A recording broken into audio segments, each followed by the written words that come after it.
పెదకూరపాడులో జగనన్న జెండ ఎగరేందుకు సిద్ధం. మన నంబూరు శంకరన్నతో జనమే సంసిద్ధం. ప్రజల కోసము ప్రాణం ఇచ్చే ఓ నిలువుటద్దం. జనం కోసము ప్రతిపక్షాలతో చేద్దాముర యుద్ధం. వైఎస్ఆర్సీపీ జెండనే మళ్ళీ ఎగరేద్దాం. వైఎస్ఆర్సీపీ జెండనే మళ్ళీ ఎగరేద్దాం. 32 కోట్ల రూపాయలు ఈ గ్రామానికి ఈ సచివాలయం కింద రావడం జరిగింది. గతంలో 4వ వంతైనా వచ్చిందా అని అడుగుతున్నా. దీంట్లో అకౌంట్లోకి డబ్బులు రావాలంటే ఎవరికి ఓటేయాలి? ఫ్యాన్ గుర్తుకు ఓటేయాలి.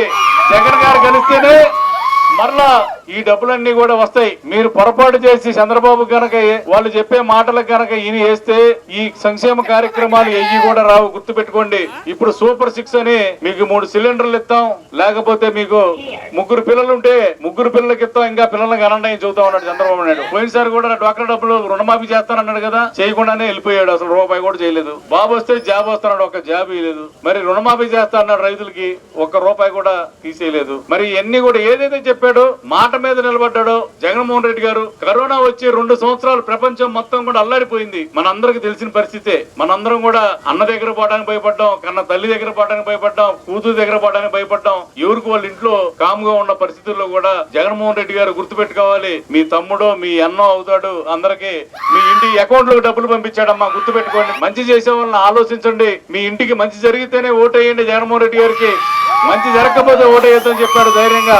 మరలా మీ ఊర్లోనే ఒక 2,25,00,000తోటి రాబోతుంది పెద్ద హాస్పిటల్ ఒకటి, పిహెచ్సి ఒకటి కూడా. మీ ప్రాంతం డెవలప్ అవ్వాలంటే కృష్ణానది మీద మరి బ్రిడ్జి కనుక వస్తే ఈ ప్రాంతం డెవలప్ అయితేనే ఆలోచనతోటి కృష్ణానది మీద బ్రిడ్జి కూడా శాంక్షన్ చేయించాను.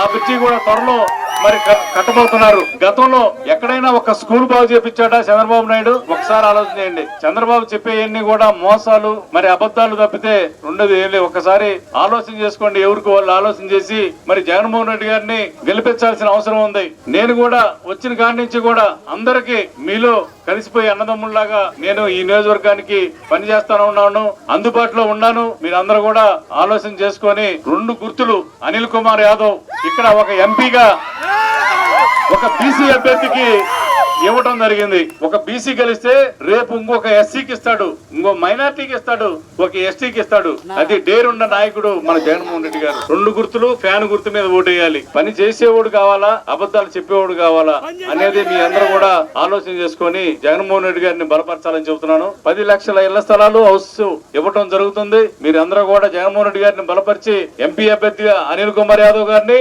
ఎమ్మెల్యేగా నన్ను పూర్తి మెజార్టీ తోటి మీ గ్రామం ఇంకా పోయినసారి కన్నా కూడా ఎక్కువ మెజార్టీ వస్తాను నేను అనుకుంటున్నాను. ఆ మెజార్టీ నాకు ఇస్తారని చెప్పి కోరుకుంటూ సెలవు తీసుకుంటున్నాను. నంబూరు శంకరన్నను మనమంత మళ్ళీ గెలిపిద్దాం.